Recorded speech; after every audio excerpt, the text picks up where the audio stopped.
Wir sind jetzt fast da. Man konnte den Silverback schon hören. Wir sind jetzt ganz nah an der Gruppe.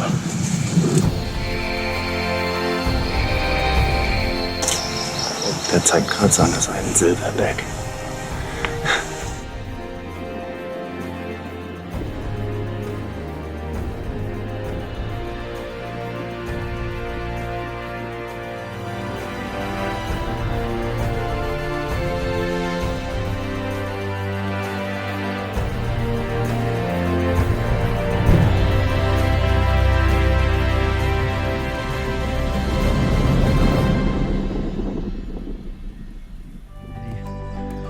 Fotograf und Filmemacher Reinhard Mink bereist die ganze Welt.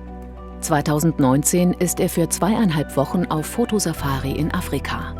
Eins seiner Ziele, die äußerst seltenen Berggorillas. Am Grab seines Idols Bernhard Grzimek macht sich der 55-Jährige Gedanken. Sind die Erde und ihre bedrohten Lebensräume überhaupt noch zu retten? Vorher aber muss Reinhard Mink in seiner Wohnung im südhessischen Oberramstadt seine Kamerautensilien packen.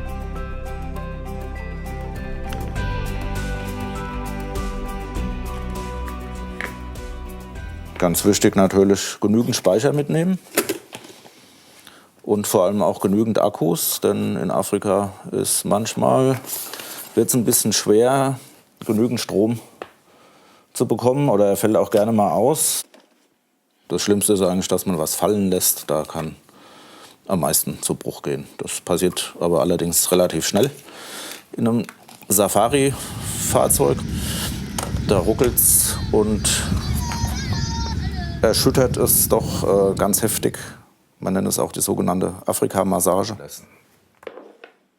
Ein Ziel seiner Expedition ist ein Schutzgebiet für Berggorillas in Uganda.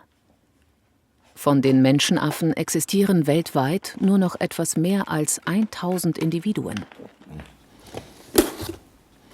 Ist mir ein sehr großes Anliegen, wo wir gerade in so einem großen Aussterbensprozess oder vor einem riesen Artensterbensprozess stehen oder beziehungsweise schon mittendrin sind natürlich solche Tiere wie Berggorillas eine Art von Protagonisten, wo sich sehr vieles vereint an Problemen, was auf viele Tiere gerade zukommt. Das ist meistens die Lebensraumvernichtung. Dann kommt noch Wilderei dazu, Ressourcenabbau. Dadurch wird auch Lebensraum zerstört. Da ist unser Bedarf so immens hoch und fast schon pervers. Um da eben über solche Tiere eben auf diese Probleme auch aufmerksam zu machen. Berggorillas leben in Gebirgswäldern in Ostafrika zwischen 2200 und 4300 Metern Höhe.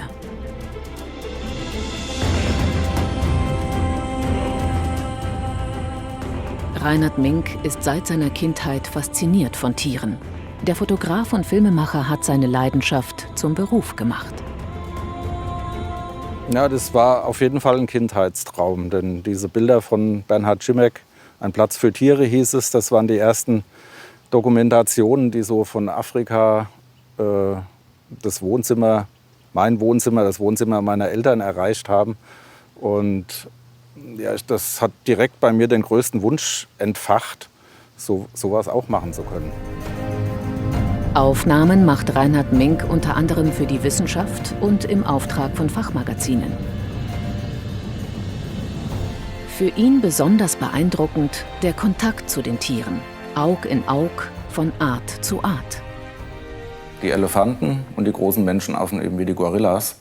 Und wir Menschen, wir haben diese Gehirnstruktur, das sind gewisse Gehirnzellen, die für soziales Verantwortungsbewusstsein, Gefühle, so wie Wut, Angst, Hass, das können eben diese wenigen Lebewesen, wenigen Arten, können das fühlen oder auch spüren.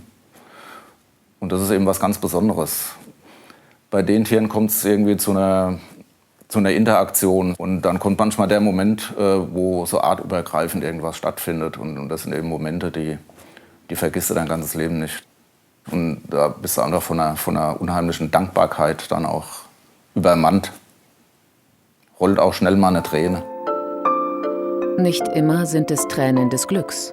Reinhard Mink dokumentiert auch die Schattenseiten. Zum Beispiel die Folgen von Wilderei und Profitgier. Das ist die Elefantenfamilie, als er aus dem Fluss kam. Kurz darauf trifft er auf ein leidendes Tier, einen verletzten Elefanten. Und er kam dann bis auf wenige Zentimeter an unser Fahrzeug ran. Du hast gespürt, dass er fast nach Hilfe gebettelt hat und hat uns seine Verletzung am rechten Fuß gezeigt, die von der Wildererschlinge kam. Eine böse Verletzung. Das Tier war vergiftet und war dem Tode geweiht. Und du konntest ihn quasi hören, dass er gesagt hat, bitte helft mir. Und du standst da machtlos ihm gegenüber und konntest ihm nicht helfen. Das war eine heftige Situation, die dich voll auf den Boden knallen lässt.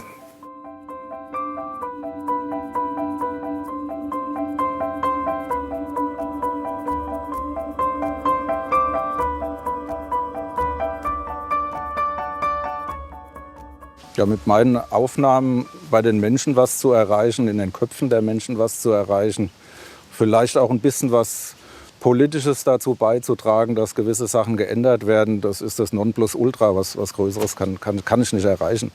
Das ist das absolute Verwirklichung meines Ziels, sowas ein bisschen dazu beitragen zu können.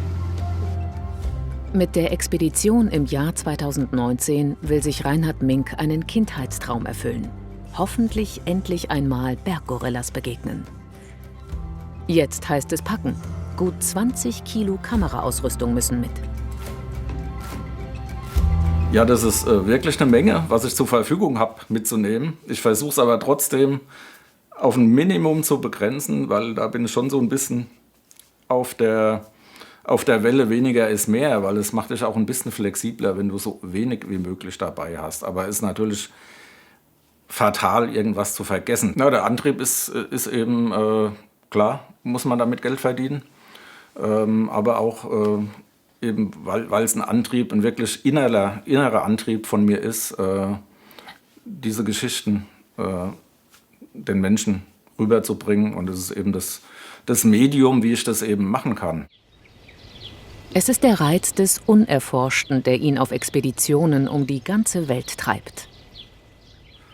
Dazu kommt natürlich auch der Kontakt mit Wissenschaftlern oder Leuten vor Ort. Manchmal ist es auch der Fischer, der dir Sachen erzählt, die noch kein Mensch zuvor gehört hat und er gar nicht weiß, dass das so eine interessante Sache ist. So Sachen bekommst du erzählt, die schnappst du auf.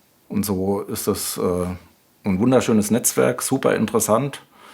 Und dann passieren, wie gesagt, manchmal überraschende Dinge mit Tieren on the scene, unter Wasser, dass du Sachen erlebst, wo du weißt, das hat noch kein Mensch zuvor gesehen.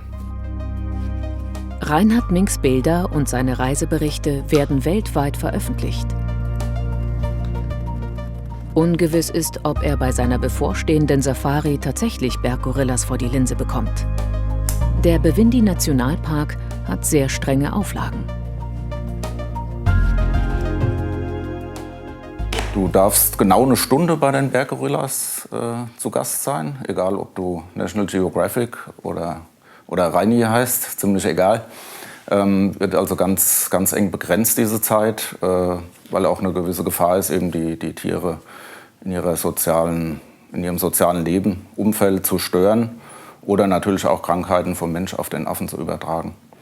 Von daher ist mein oberstes Gebot, nicht krank zu werden. Wenige Tage später. Reinhard Mink kann seine Safari wie geplant starten. Er fliegt von Frankfurt über die Türkei ins östliche Afrika. Für 14 Tage ist er dort auf Expedition.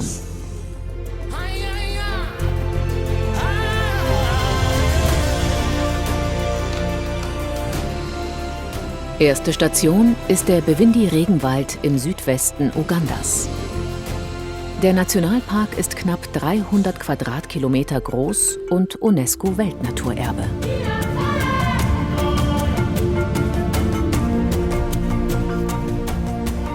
Seine Reise dokumentiert Reinhard Mink in einem Videotagebuch.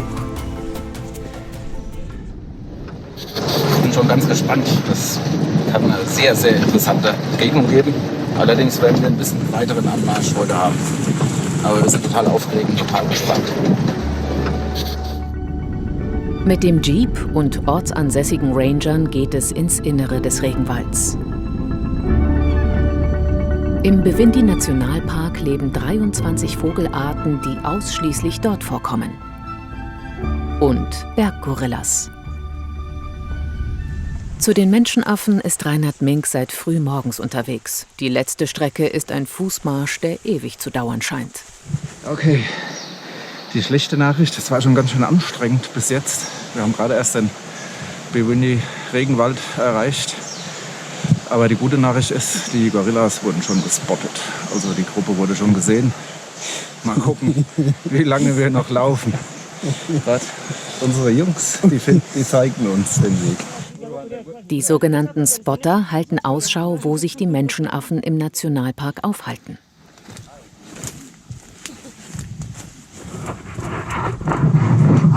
Wir sind jetzt fast da. Man konnte den Silverback schon hören. Wir sind jetzt ganz nah an der Gruppe. Nach 90 Minuten Fußmarsch die erste direkte Begegnung. Als Silverback wird ein erwachsener männlicher Gorilla aufgrund seines silberfarbenen Rückenfells bezeichnet. 3 bis 4 Meter mehr ist das nicht, würde ich mal sagen, vom Silverback. Der zeigt gerade so an, das ist ein Silverback. Ja, wow, der Silverback, du warst ja unvermittelt in dieser Gruppe von Gorillas, was ich nie dachte. Und dann nimmst du auf einmal wahr, 2 Meter rechts von dir sitzt der Silverback. Ich habe immer geguckt, ja, wo ist er denn? Und drehte meinen Kopf und er saß 2 Meter neben mir, komplett entspannt. Das einfach nur ein Wow-Gefühl. Ich hätte am liebsten meine Kamera mal nebenhin gelegt, aber das war unbeschreiblich. So ein VIP der Tierwelt, nenne ich es mal, direkt neben mir sitzen zu haben. Und er war komplett entspannt. Du merkst, er strahlt eine Sicherheit für seine Gruppe aus, er strahlt eine Ruhe aus, aber du merkst auch, dass er die Situation schon ganz genau beäugt und im Griff hat. Aber solange er sich nicht bedroht fühlt und weiß, okay, der Reini ist okay, dann wird er auch nicht nervös und bleibt bei seiner Ruhe. Ein Riesenglück für den Fotografen. Die Gorillas empfinden ihn nicht als Bedrohung.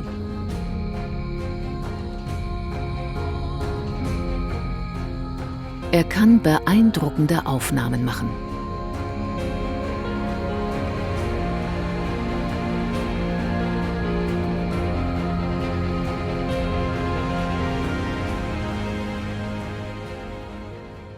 Ja, Nachwuchs ist auf jeden Fall bei den vielen Tierarten in Afrika, die bedroht sind, natürlich eine super Sache. Denkst du, yeah, für Nachwuchs ist gesorgt, das ist mal die eine Freude. Und dann kommt natürlich diese unheimliche Niedlichkeit dazu. Du siehst ja wirklich die Kleinen, das Kindchenschema, die spielen. Und ganz besonders bei den Berggorillas mit ihrer Nähe von 98,5% oder was ist es vom Erbgut zu uns, erkennst du dich selbst auch ein bisschen wieder. Und so viele Dinge, die du von kleinen Kindern kennst, ja, da kommt auch bei mir schon mal ein Jauchzer raus. Ja, das war wirklich unbeschreiblich und auch dieser Spieldrang dieser kleinen Tiere. Weltweit existieren nur noch 2 Berggorilla-Populationen. Knapp 400 Tiere sind es im Bwindi-Wald in Uganda. Weitere Gruppen streifen durch die Waldgebiete Ruandas und der Demokratischen Republik Kongo. Letzteres ist ein Krisengebiet, in dem Rohstoffe illegal abgebaut werden. Der Lebensraum der Tiere wird dadurch immer knapper. Vor seiner Expedition besuchte Reinhard Mink den Zoo in Frankfurt. Mit dem Projekt Ein Handy für den Gorilla macht der Zoo auf die Bedrohung der Affen aufmerksam. In der Region, wo die Berggorillas vorkommen, heute noch knapp 1000 Tiere, wird im ostafrikanischen Raum zum Beispiel das seltene Erz Coltan abgebaut, was als Leistungsträger in modernen Smartphones, Handys oder auch Tablets verbaut wird. Coltan wird meist illegal abgebaut. Im Virunga Nationalpark im Kongo kontrollieren Rebellengruppen den Handel und nutzen den Park als Rückzugsort. Und gleichzeitig ist die Gefahr, dass die Rebellen auch Wildfleisch nutzen. Das heißt, Tiere werden illegal getötet. Und da hat man auch vor einigen Jahren mal eine ganze Gorilla-Familie ausgelöscht. Und das ist natürlich die große Gefahr, dass die in ihrem ursprünglichen angestammten Lebensraum zurückgedrängt werden. Über 8000 Handys pro Jahr sammelt und recycelt der Frankfurter Zoo. Das hier im Zoo sind westliche Flachlandgorillas. Berggorillas leben nur in freier Wildbahn. Der Schutz bestehender Nationalparks ist daher mehr als nur wichtig.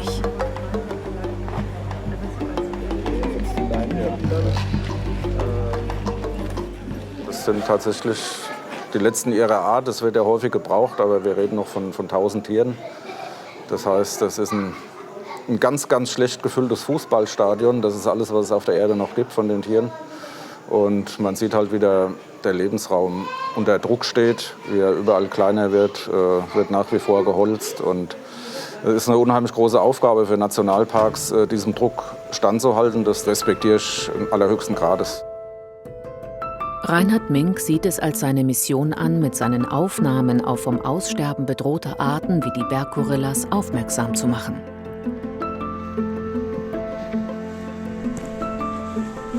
Auf seinen Expeditionen wird der Südhesse teilweise auch von seiner Freundin Kerstin begleitet. Jetzt sind wir schon gespannt, was die nächsten Tage bringen. Morgen ist ein Tag Pause, können wir mal die ganzen Sachen ein bisschen sortieren, mal die Einstellungen optimieren. Das war nicht so einfach, die Filmerei, weil sich so viele Möglichkeiten innerhalb so kurzer Zeit ergaben. Die Stunde, die ging sehr, sehr schnell vorbei.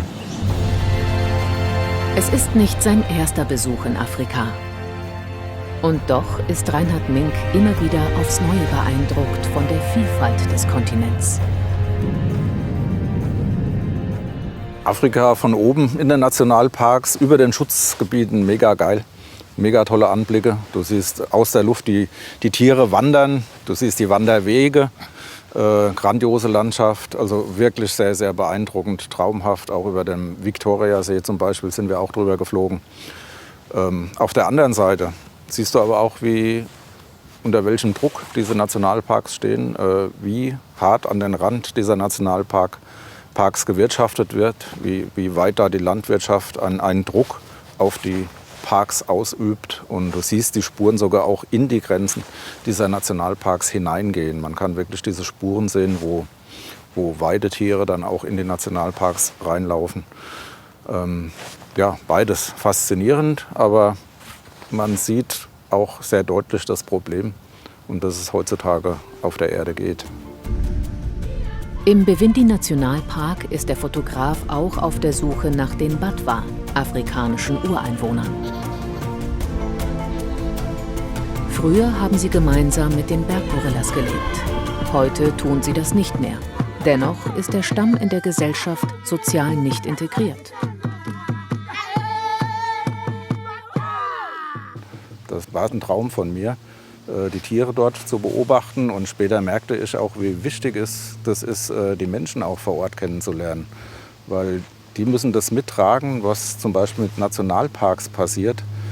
Die müssen da mit ins Boot genommen werden. Und das hat eine ziemlich große Bedeutung und ist auch eine sehr wichtige Info, wie das bei diesen Menschen ankommt. Haben die denn Glauben daran, dass sie davon was haben? Profitieren die Leute davon? Das sind sehr interessante Sachen, die man dann auch vor Ort bei den Menschen wahrnehmen kann, wahrnehmen muss sogar. Doch ob zu Ureinwohnern oder den Berggorillas, seine Trips kann er vorab nie 100%ig planen. Das Wetter gibt den Takt an. Ja, und wie ihr seht, wir sind hier im Regenwald. Da hatten wir heute Glück gehabt.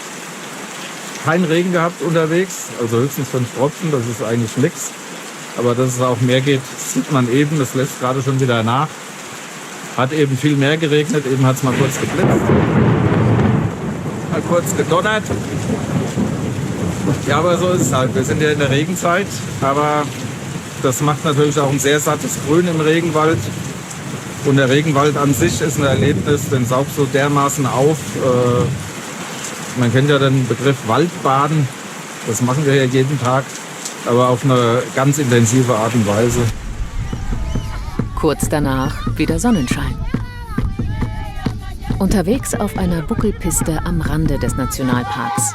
Reinhard Mink trifft gleich zum ersten Mal auf das Volk der Batwa.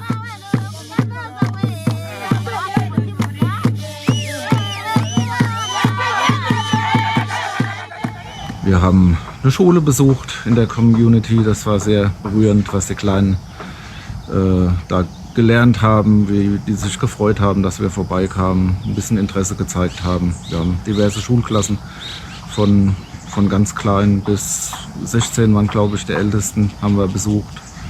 Wir haben uns ihre Berufswünsche mitgeteilt. Das war ergreifend. Interessant ist zu sehen, wie so Völker, die wirklich mit der Natur gelebt haben, die dort auch gejagt haben, aber auch mitzubekommen, wie sehr die Natur respektieren und zu schätzen wissen, weil sie nicht letzten Endes auch ihr Grundeinkommen darstellt in Form von Nahrung und ihre Lebensgrundlage. Das, was uns so abhanden gekommen ist, dass die auch ein immenses Wissen haben, diese Völker, die zwar hier ganz schwer zurechtkommen in unserer Gesellschaft, aber wir würden, glaube ich, noch viel schwieriger in ihrem Lebensraum, wo sie früher gelebt haben, zurechtkommen. Da würden wir vielleicht 3 Tage überleben und würden da verhungern. Das tun sie in unserer Gesellschaft nicht, aber ganz schnell werden sie da auch zu Außenseitern. Jahrhundertelang lebten diese Menschen im Regenwald, sammelten Beeren und Früchte, bauten Hütten aus Ästen oder wohnten in Höhlen. Die Batwa mussten raus, weil der Regenwald schrumpft und jetzt Schutzgebiet für Berggorillas ist. Aussage der Batwa war, dass die Gorillas auch früher ihre Partner im Wald, ihre Freunde im Wald waren und die super mit denen zusammengelebt haben und das sind nach wie vor noch ihre Freunde. Vom Urvolk geht's danach direkt zurück ins Innere des Regenwalds. Er will noch einmal sein Glück mit den Berggorillas versuchen. Wir sind schon wieder mittendrin im Bwindi Nationalpark im Regenwald. Er hat insgesamt 300 Quadratkilometer. Ups. Unebenes Geläuf, wie man sieht. Aber noch geht's. Und in diesen 300 Quadratkilometern gibt es 21 verbriefte Gorillagruppen. Und wir hoffen auf eine gute Begegnung. Tierische Begegnungen erlebt er hier einige. Diese Raupe zum Beispiel, die zur Motte Palastica mesoleuca wird. Der Bwindi-Nationalpark ist ein komplexes Ökosystem mit mehr als 350 Vogel-, 14 Schlangen- und 43 weiteren Reptilienarten. Im Bwindi Rainforest gibt es auch außer den Gorillas einiges zu sehen. Vieles im Verborgenen. Und selbst oben über 2000 Meter gibt es endemische Vogelarten. Aber auch diese riesen Regenwürmer, wie ihr hier seht. Kleines Wunderwerk, Regenwald. Gute Nahrung für große Tiere. Du fängst dann an, diesen Wald als Ökosystem auch wahrzunehmen. Und dann realisierst du irgendwann mal, dass es eigentlich darum geht, nicht nur die Gorillas zu schützen, sondern auch wirklich den Lebensraum. Darum geht es hauptsächlich. Und das muss man mal verstehen, dass es eben als Ganzes funktioniert und das eigentlich unsere Hauptaufgabe ist, den kompletten Lebensraum zu erhalten. Dann hast du automatisch auch was Gutes für die Gorillas getan. Der 55-Jährige wird von Mitarbeitenden des Nationalparks durch den Regenwald geführt. Florence Mbabasi zum Beispiel ist seit 14 Jahren Rangerin im Park. Das Erlebnis, was ich nie vergessen werde, ist, wie ich sah, dass ein erwachsenes Weibchen ein Baby geboren hat. Und ich sah, wie es auf die Welt kam. And what is the first thing the mother does when it comes out? Sie hatte Geburtswehen, wie andere Frauen auch. Dann hat sie gedrückt und das Baby kam raus. And she gets help from others of the group, or does she does it Dann alone? hat sie ihm die Brust gegeben und es versorgt. Sie hat das ganz alleine gemacht. Cool. Der Eintritt zum Bwindi Park kostet $650. Hinzu kommen Gebühren für die Filmerlaubnis. Die Einnahmen fließen in Erhalt und Schutz des Nationalparks.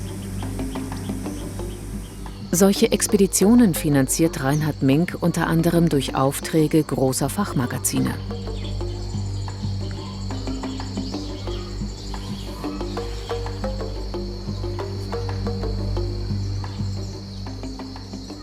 Manchmal ergeben sich Sachen durch Situationen, wo du dann wirklich da sein musst und von heute auf morgen brichst du dann auf irgendwo in den Urwald oder auf ein Schiff, weil du jetzt die nächsten 2 Tage ein Wetterfenster hast. Und dann hast du ganz oft Tage, wo du gar nicht schläfst. Da ist 2, 3 Tage Action, tagsüber, nachtsüber. Du musst Akkus laden, darfst nichts vergessen, musst packen.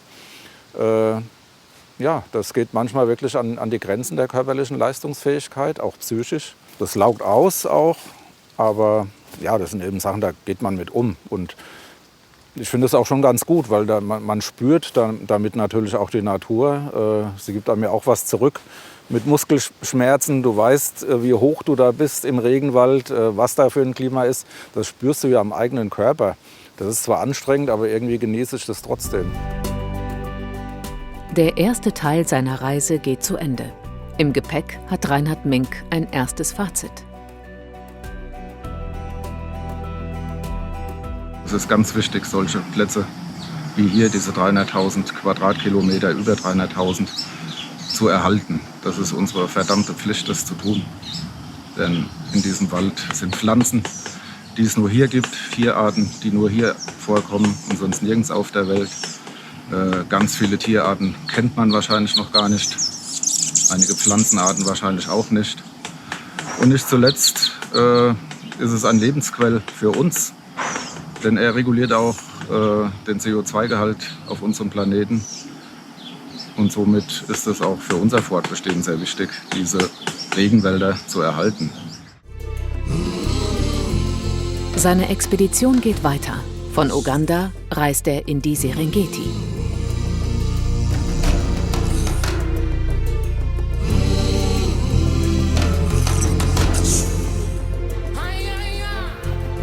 Hier möchte er unter anderem zum Grab seines großen Idols, Naturschützer und Filmemacher Bernhard Grzimek.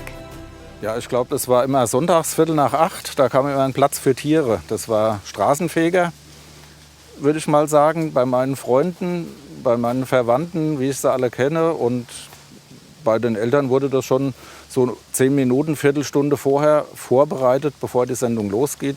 Hat dann auch wirklich pünktlich jeder auf seinem Platz gesessen. Und ich habe da oft meinen Vater erlebt, dass er da auch ein bisschen nah am Wasser gebaut war, weil das den so beeindruckt hat, so mitgenommen hat, diese Sachen, die da aus diesem fernen Afrika ins Wohnzimmer kamen.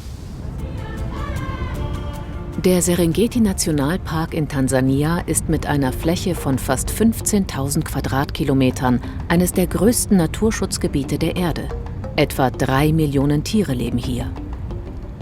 Darunter die sogenannten Big Five: Löwen, Leoparden, Elefanten, Büffel und Nashörner.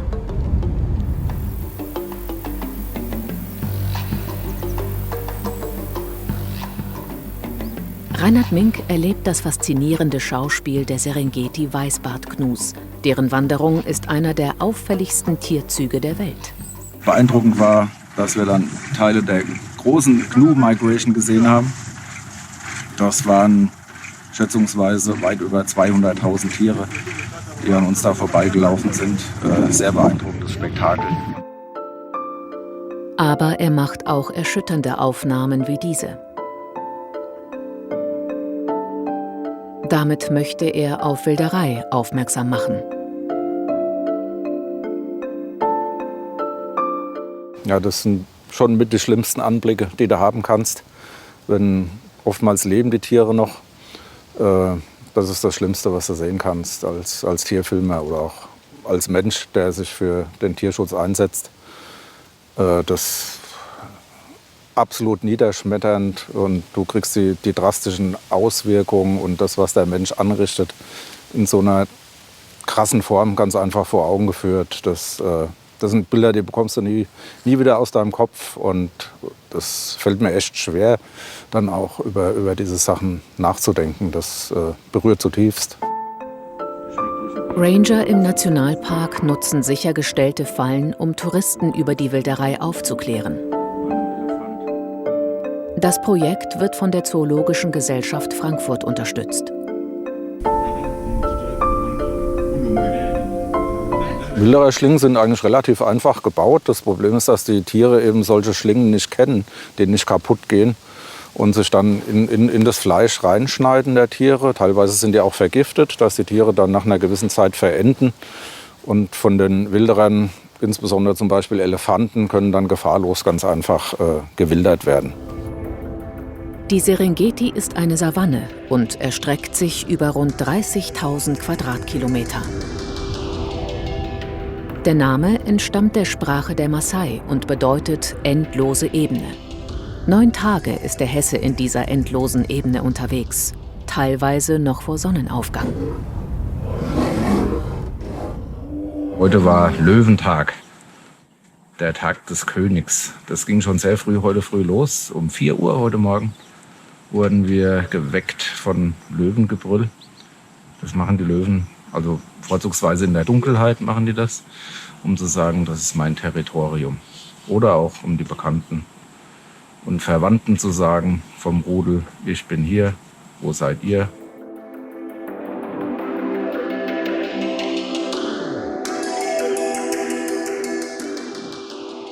Ja, morgens um 4 liegst du im Bett im Zelt und hörst den Löwen brüllen. Das ist, da wachst du auf und sagst, okay, ich bin hier mitten in der Serengeti. Das ist, Kerstin war dabei, die sagte, ach, der ist ja noch weit weg. Ich sage, hör mal genau hin. Dann hast du auch das Atmen gehört vom Löwe und du wusstest, der ist maximal 100 Meter vom Zelt weg. Geiles Gefühl, mittendrin, unter den Räubern. Furcht habe ich eigentlich vor keinem Tier, weil ich viele Tiere, mit denen ich arbeite, kenne. Ich hatte aber schon mal Angst, das gebe ich zu, im Gebiet der höchsten Grizzly-Dichte. Da waren die Grizzlies, du hast sie gerochen an deiner Kleidung, du hast sie auch gehört nachts. Und ich hatte irgendwie keine Lust, dass ein Grizzly-Kopf in mein Zelt lugt, in dem Moment, wo ich aufwache. Das war schon ein bisschen aufregend. Das Löwenrudel hat ein Flusspferd erlegt. Reinhard Mink beobachtet 10 ausgewachsene Tiere. Dann kommen die Nachwuchsgroßkätzchen. Gefressen wird nach Rangfolge. Zuerst das Löwenmännchen, dann die ranghöchsten Weibchen, zuletzt die Jungtiere. Insgesamt haben wir 25 Löwen gesehen. Das hat mich sehr gefreut. Denn die Löwenbestände weltweit, die sind drastisch zurückgegangen. Es gibt nur noch 20.000.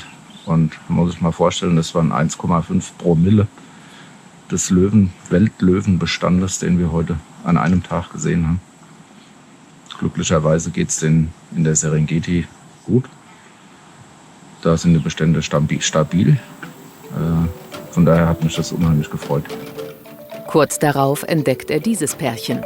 Honeymooners werden sie im Nationalpark genannt. Das ist ein schönes Schauspiel bei einem Löwen, das geht auch mehrere Tage lang. Das Männchen wird alle 15 Minuten vom Weibchen spätestens aufgefordert, seinen Dienst zu verrichten. Und es geht ziemlich schnell. Ein paar Sekunden. Das Männchen macht eine Riesenshow. Mit Gebrüll und Zähnegefletsch und Flemerei. Schönes Schauspiel. Die Welt kann neue Löwen gebrauchen. Seine Afrika-Expedition führt Reinhard Mink auch in eine Schutzeinrichtung für Nashörner. Ranger, die sich für den Arterhalt der Tiere einsetzen, werden dafür von Wilderern mit dem Tod bedroht. Unterwegs begegnen ihm kleine Savannenbewohner, wie zum Beispiel diese Leopardenschildkröte. Was haben wir noch gesehen? Zwergmangusten und Termitenhügel. All diese kleinen Tierarten, die spielen ja auch alle eine wichtige Rolle in diesem Ökosystem. Und die werden oftmals vergessen. Das sind so interessante Tiere mit so interessanten Lebensweisen. Hat mich gefreut, dass wir auch da ganz einfach mal die Zeit hatten, auch diese Tiere mal ein bisschen unter die Lupe zu nehmen und auch, denke ich mal, wunderschöne Bilder davon bekommen haben. Die Ranger im Serengeti-Nationalpark fahren Patrouille durch die Savanne. Sie suchen nach Wilderern, die Jagd auf Spitzmaulnashörner machen. Ihr Einsatz für den Arterhalt ist lebensgefährlich.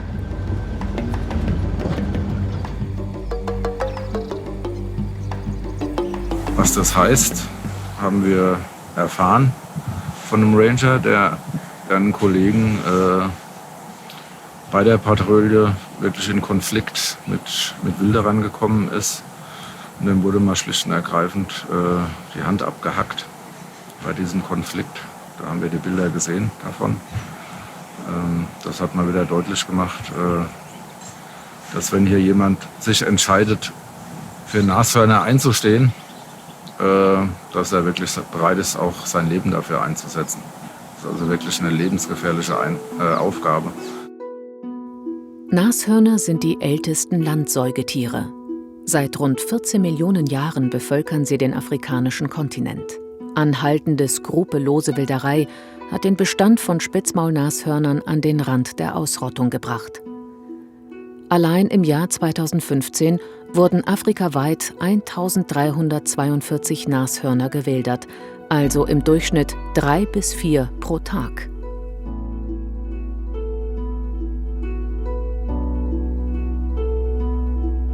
Heute waren wir ganz im Süden in der Serengeti und haben versucht, noch eines der letzten wenigen Spitzmaulnashörner zu finden. Die sind auch als Black Rhinos bekannt vom Namen her. Und da sind wir ganz in den Süden der Serengeti gefahren und haben eigentlich lange gesucht. War eine anstrengende Suche, aber in einer sehr faszinierenden Landschaft. Südliche Serengeti ist vom Landschaftsbild wieder ganz anders wie die mittlere oder auch an anderen Teilen. Das ist also echt faszinierend, was für viele Landschaftsformen man allein in der Serengeti wahrnimmt. Das Markante in der südlichen Serengeti sind die Granitformationen, die eigentlich aussehen wie kleine Seychelleninseln mitten in der Serengeti. Also kurz gesagt, wir haben lange nach Nashörnern gesucht und haben ganz am Ende des Tages auch tatsächlich eins gefunden. Es ist uns auch gelungen, das Nashorn zu filmen, aber ob ich diese Filmaufnahmen zeigen werde, ist noch eine andere Frage, weil das alleine ist ein wertvoller Hinweis für Wilderer, sowas zu sehen. Am nächsten Tag unterwegs im Jeep am Rande des Ngorongoro-Nationalparks. Hier erlebt der 55-Jährige den emotionalsten Moment seiner Expedition. Er besucht das Grab seines großen Idols Bernhard Grzimek. Da sitze ich nun in einem kleinen Flugzeug und fliege zusammen mit meinem Sohn Michael allein von Frankfurt bis tief hinab nach Afrika. Der frühere Frankfurter Zoodirektor und Naturschützer hat Tiere in freier Wildbahn studiert und gefilmt. Gemeinsam mit seinem Sohn Michael liegt er hier in der Serengeti begraben. Der war auf jeden Fall prägend dafür und einer der 2, 3 großen Auslöser, dass ich eben das mache, was ich heute mache, kam so, dass eben mein Papa den Fernseher angemacht hat und ich konnte sehen, wie mein Papa da so begeistert war, was Herr Grzimek da so gezeigt hat und die kleinen Freunde immer vorgestellt hat. Ich habe Ihnen heute aus dem Frankfurter Zoologischen Garten die Schimpansin Uschi mitgebracht. Und das hat mich irgendwie fasziniert, also A, von dem Stoff, den er rübergebracht hat und auch, was das in meinem Vater damals ausgelöst hat an Gefühlen und Begeisterung. Das hat sich dann auf mich übertragen. Ja, das war extrem berührend, diese Orte zu besuchen. Die haben einerseits gezeigt, dass wie sehr Grzimek in der Serengeti immer noch weiterlebt, wie sehr er da immer noch eine Rolle spielt. Da ist ja heutzutage die ZGF vor Ort und die haben ihre Punkte eben genau da, wo auch Grzimek zu seiner Zeit damals gewirkt hat. Du hörst von den Einheimischen, von den Rangern, dort kennt jeder den Bernhard Grzimek. Lauf mal durch Frankfurt, da kennen weniger den Bernhard Grzimek als in Tansania. Also das ist sehr beeindruckend. Und wenn du dann da am Ngorongoro-Krater an seinem Grab vorbeifährst, dann ist das natürlich ein ganz emotionaler Moment, an so einer Stätte stehen zu dürfen, wo dein Idol seine letzte Ruhestätte hat. Das war also teilweise auch hochemotional, diese Plätze deines Idols ganz einfach zu sehen. Tausende Fotos und Videos sind bei Reinhard Minks Expeditionen entstanden. Er informiert so über das Artensterben und die Gründe dafür, die nahezu immer menschengemacht sind.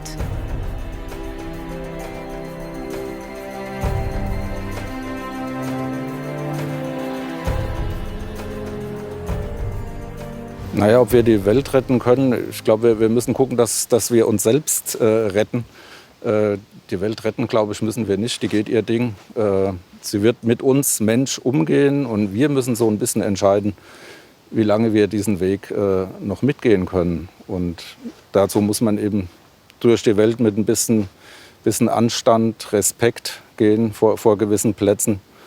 Und wir müssen wirklich dazu beitragen, die Artenvielfalt zu erhalten, weil das ist das, was uns am meisten bedroht, noch vor dem Klimawandel, dass wir eben so viele Arten verlieren und dadurch diese ganzen funktionellen Zusammenhänge in der Natur wirklich Gefahr laufen, nicht mehr stattfinden zu können. Es sind die emotionalen Momente und hautnahen Begegnungen mit den Menschenaffen, an die er sich gerne erinnert.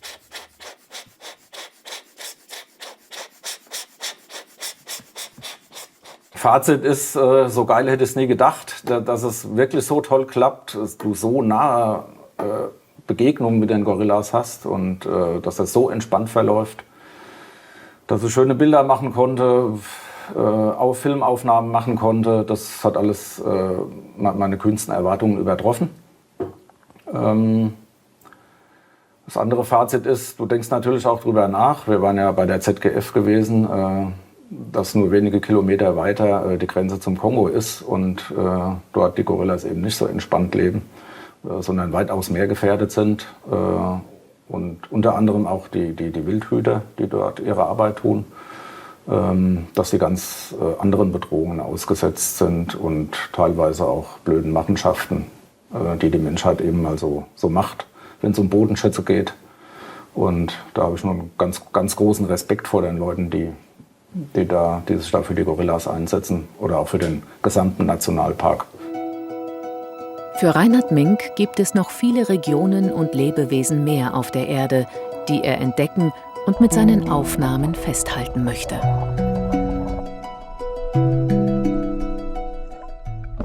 Nächstes Ziel hat was mit Walen zu tun, auf den Azoren. Da versuchen wir ein bisschen die Bartenwale im Zuge des Klimawandels unter die Lupe zu nehmen, was das so mit Wanderwegen der Wale macht. Ja, wird das nächste Projekt werden.